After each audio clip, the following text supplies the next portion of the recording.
अगर अकेले चुनाव लड़ते हैं तो महागठबंधन के आगे टिक नहीं पाएंगे। भले ही कार्यकर्ता कुछ भी कहें, नेता कुछ भी कहें, लेकिन सच्चाई बिहार की जनता जान रही है। और समीकरण, जिस तरह के समीकरण है वो भी लोग जान रहे हैं कि क्या समीकरण बनेंगे। और महागठबंधन के आगे ना तो बीजेपी टिक पाएगी और ना ही चिराग पासवान। तो ये कवायद महागठबंधन के खिलाफ एक ठोस गठजोड़ की है और ये कवायद कहीं ना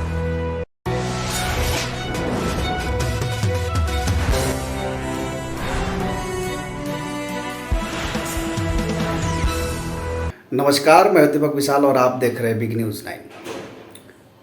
चिराग की मजबूरी है, बीजेपी जरूरी है। जी हाँ, ये टाइटल देख करके आप समझ ही गए होंगे कि आज का चर्चा किस विषय पर होगा। तो जी मैं आपको बता दूं कि आपने सही समझा है। आज का चर्चा जो होगा वो चिराग पासवान और बीजेपी के रिश्तों के बारे में होगा।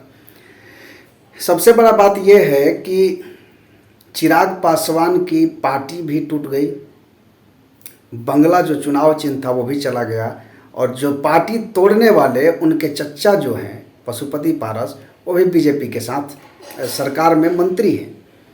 बावजूद इसके ऐसी क्या मजबूरी है चिराग पासवान की कि अभी भी बीजेपी की राग अलाप रहे हैं। सोचने वाली बात यह है कि ये तमाम घटना घटित हुआ, उनकी पार्टी को तोड़ा गया, पार्टी टूटी, और जो पार्टी तोड़ने वाले उनके चच्चा वो बीजेपी के साथ बैठे हैं। इतने दिन से ये बाहर रहे हैं। इनकी चुनाव चिन्ह जो बंगला छाप था वो भी इनसे जब्त कर लिया गया। बावजूद ये बीजेपी की शरण में ही जाने को क्यों तरस रहे हैं, इस चीज़ों के मायने को समझने की ज़रूरत है। और इस पर हम विस्तार से बात करेंगे कि ऐसा क्यों हो रहा है और क्यों चिराग पासवान बीजेपी की ही राग अलाप रही है इतने घटनाओं के बावजूद भी। सबसे बड़ी सवाल है कि जो लोजपा रामविलास है, इसकी जो राजनीतिक ज़मीन है वो सिर्फ और सिर्फ बिहार में है।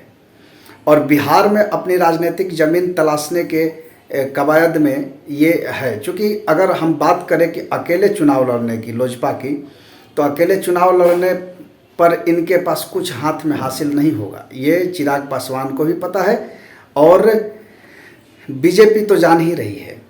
लेकिन अगर ये बीजेपी के साथ जाके चुनाव लड़ते हैं तो बहुत सारे सीटों पर इनको फायदा हो सकती है। तो ये चिराग पासवान बखूबी जान रहे हैं। लेकिन अब चूंकि बीजेपी में जाने का उन्होंने घोषणा कर दिया है और अभी मोकामा और गोपालगंज में ये बीजेपी के लिए रोड शो भी कर रहे हैं, जो उपचुनाव बिहार में हो रहा है। सवाल अभी भी यही है कि ये तमाम जो चीज़ें हो रही है वो क्यों हो रही है। इसको विस्तार से हम इस प्रकार समझ सकते हैं कि बिहार की जो राजनीतिक समीकरण बदली है, एक तरफ तेजस्वी यादव यानी आरजेडी थी, दूसरे तरफ जेडीयू था, और एक तीसरी पार्टी जो बीजेपी को हम कह सकते हैं कि जो नीतीश कुमार के साथ सत्ता में था, लेकिन नीतीश कुमार ने पाला बदल करके फिर से आरजेडी के साथ चले गए। अब सवाल ये उठता है कि अब बिहार में दो पार्टियां हो गई, एक महागठबंधन की बात कर ले और दूसरा जो है वो बीजेपी का खेमा, जो कि अभी अकेले है और खाली है। बीजेपी को भी कहीं ना कहीं अपनी ज़मीन तलाशनी है और एक नेतृत्व की ज़रूरत है, और बिहार में अपने आप को कमबैक करने के लिए एक चेहरे की ज़रूरत है और एक सपोर्ट की ज़रूरत है। इतने दिन से नीतीश कुमार साथ में थे तो बीजेपी को ऑक्सीजन मिल रही थी, लेकिन अब वो ऑक्सीजन का जो टंकी है वो धीरे धीरे खाली हो गया है। तो कहीं ना कहीं अमित शाह और जो बीजेपी की जो केंद्र नेतृत्व, जो शीर्ष नेतृत्व है, उनके लिए ये सिरदर्द बन गया है कि आखिर क्या किया जाए। उसका ये एक प्रयोग ये भी हो सकता है कि जैसे 2020 में चिराग पासवान अकेले लड़े, बीजेपी से अलग लड़े थे, अकेले लड़े, और नीतीश कुमार को जिस तरह से नुकसान पहुंचाया था वो सबको पता है, चिराग मॉडल। तो क्या फिर से बीजेपी ये जो ऑक्सीजन है वो उसका पंप भरने वाली है और फिर से वो इस कवायद में लगी हुई है कि कहीं ना कहीं फिर से चिराग पासवान को ला करके और नीतीश कुमार के सामने खड़ा किया जाए और नीतीश कुमार को डैमेज किया जाए।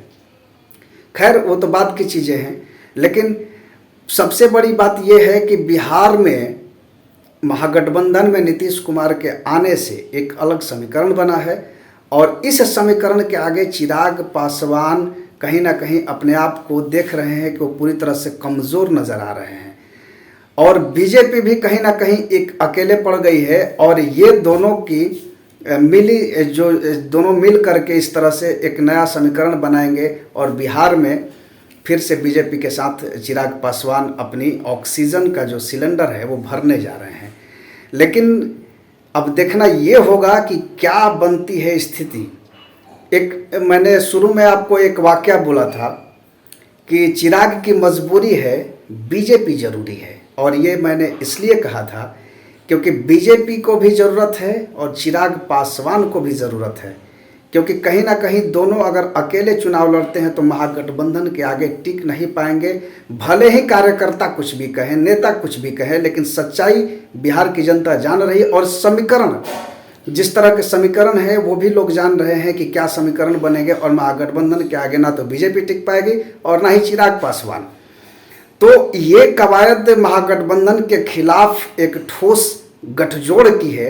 और ये कवायद कहीं ना कहीं चिराग पासवान को अब तक उम्मीद था कि कहीं ना कहीं बीजेपी से बुलावा आएगी, और ऐसा समीकरण बना कि बुलावा आया भी।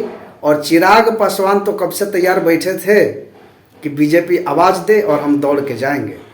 सो ये वही हुआ, क्योंकि बिना शर्त, मैं आपको बता दूं कि चिराग पासवान बिना शर्त बीजेपी के साथ हैं। और ये कब होता है, राजनीतिक हलकों में इसकी बात समझी जा सकती है। जो राजनीति को समझते हैं वो भी जानते हैं कि बिना शर्त अगर आप किसी पार्टी को समर्थन कर रहे हैं तो ये कब होता है, जब या तो आप बहुत कमज़ोर हो गए हैं या आप सबसे ज़्यादा ताकतवर हैं। तो ताकतवर तो चिराग पासवान है नहीं, बिहार की राजनीति में कमज़ोर जरूर हो गए हैं। अब सवाल ये भी है कि इन दोनों के गठजोड़ से आखिर चाचा का क्या होगा। चाचा पशुपति नाथ पारस अभी भी केंद्र में मंत्री हैं, उनके साथ 6 सांसद मौजूद हैं और एक मजबूत स्थिति रखते हैं। हालांकि आगे उनकी क्या होगी ये भी चर्चा का विषय है कि बीजेपी में रहेंगे या नहीं रहेंगे। लेकिन चिराग पासवान ने ये साफ कर दिया है कि बिना शर्त वो बीजेपी को सपोर्ट कर रहे हैं, उनके समर्थन कर रहे हैं, उनके साथ हैं। तो यही वजह है कि आज चिराग पासवान बिना शर्त बीजेपी के साथ जुड़े हैं और उन्होंने खुले मन से ये ऐलान भी कर दिया है। तो फिलहाल के लिए इतना ही। अगर आपको ये खबर पसंद आती है तो आप हमारे चैनल को जल्दी से सब्सक्राइब कर ले और ज़्यादा से ज़्यादा लोगों तक शेयर भी करें। और साथ ही साथ देखते रहिए बिग न्यूज़ 9। और हर रोज़ मैं आपको 9 बजे कार्यक्रम लेकर के आते रहूँगा और हर रोज़ नए विषयों पर एक विश्लेषण होगी, नए राजनीतिक चर्चा होगी और हम बिहार की राजनीति और देश के तमाम मुद्दों पर बात करेंगे। आप देखते रहिए बिग न्यूज़ 9। नमस्कार।